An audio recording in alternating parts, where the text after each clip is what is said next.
Hey there, my name is Colin Watts. I am here applying for the Yanfeng Communications intern for summer of 2022. I currently attend Marquette University and am a junior. Started as a junior in fall of 2021. I do not require a sponsorship to work now or in the future, and I'm able to work in person if needed in Novi, as I live in Bloomfield Hills, and also I'm able to work remote from any location if needed as well. So the first question, why do I want to intern with Yanfeng and what excites me about this possibility? Well, off the top of my head, I can think of a few things that excite me about this possibility. The first is I've always had a passion for creating content. That started in high school when I worked on the newspaper at Brother Rice. We also did a live news segment that we worked on. It started with a lot of content creation for the newspaper and writing, and then transitioning into making a lot of video content, which I had a really good time with. I also feel that my media writing class that I took last year as a sophomore at Marquette prepared me for some more business-like, real-world content creation, newsletter, media writing, and all different types of stuff like that. I also think that I have a lot of social media experience that can help me with this internship, as I feel that this is one that revolves a lot around social media. In my past, I've had experience working with Twitter usually. I ran in high school the Chieftain, which was our newspaper in high school, that Twitter account. I also ran the varsity basketball Twitter account when I was a manager for the team.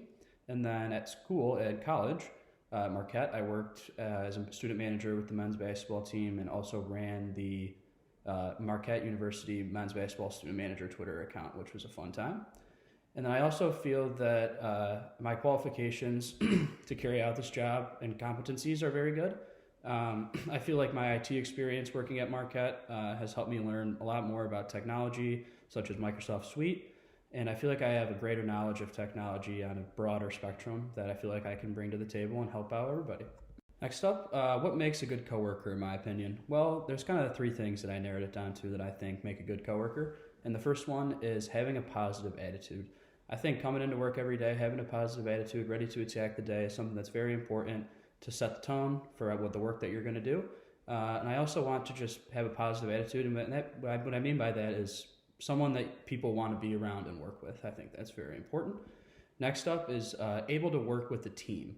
I love to collaborate. I think it's a great way to get work done. I feel like in my time as a varsity manager and then a manager in college, I feel like I learned a lot about working with a team, especially at Marquette.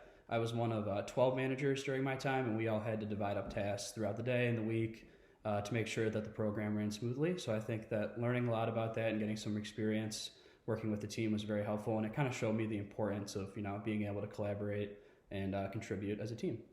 And then lastly, I think being a good coworker is having good communication. You need to be able to communicate well with people, not be afraid to ask questions.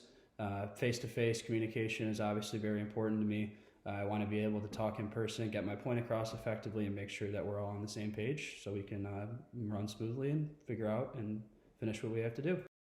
Next up, talk about a time when you had to work through a crisis. How did you approach it, and what actions did you take, and what was the outcome?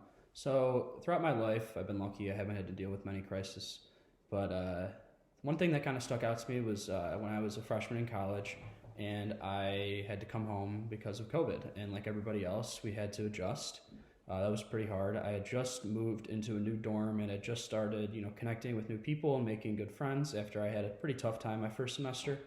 And then having to just come home out of nowhere for good after only like a month and a half with my new friends was really tough on me. Kind of losing that college experience was hard to swallow for a little bit there. And then also like the change of my day.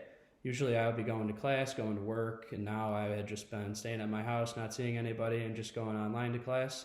I'm a person that likes to be in person, like to go to class, like to see my friends. I feel like it's a better experience for me, and that was really hard and had to really adjust and figure out how to stay connected with my professors and classmates as best as I can while we were online.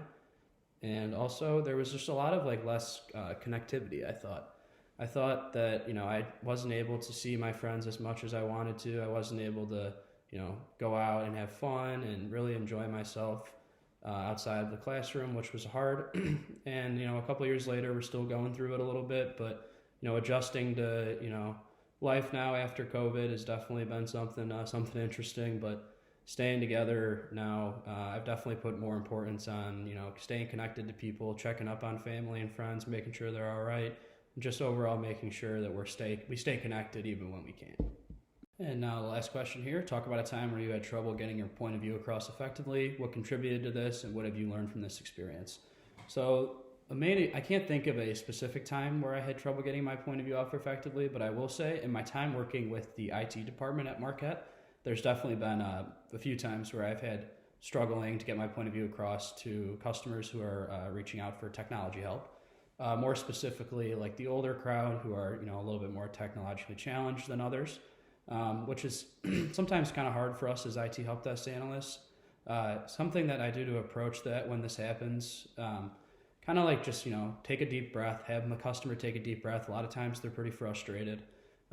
Just kind of sit back, relax, and explain to them step by step what they need to do in as simple a way as possible. And there's definitely been some times where I have realized that I need to, make it even more simple to get the problem done, which I think is, having a hard time getting my point across effectively. Sometimes, the people, they just don't know or they need more help. So sometimes it takes a little bit more.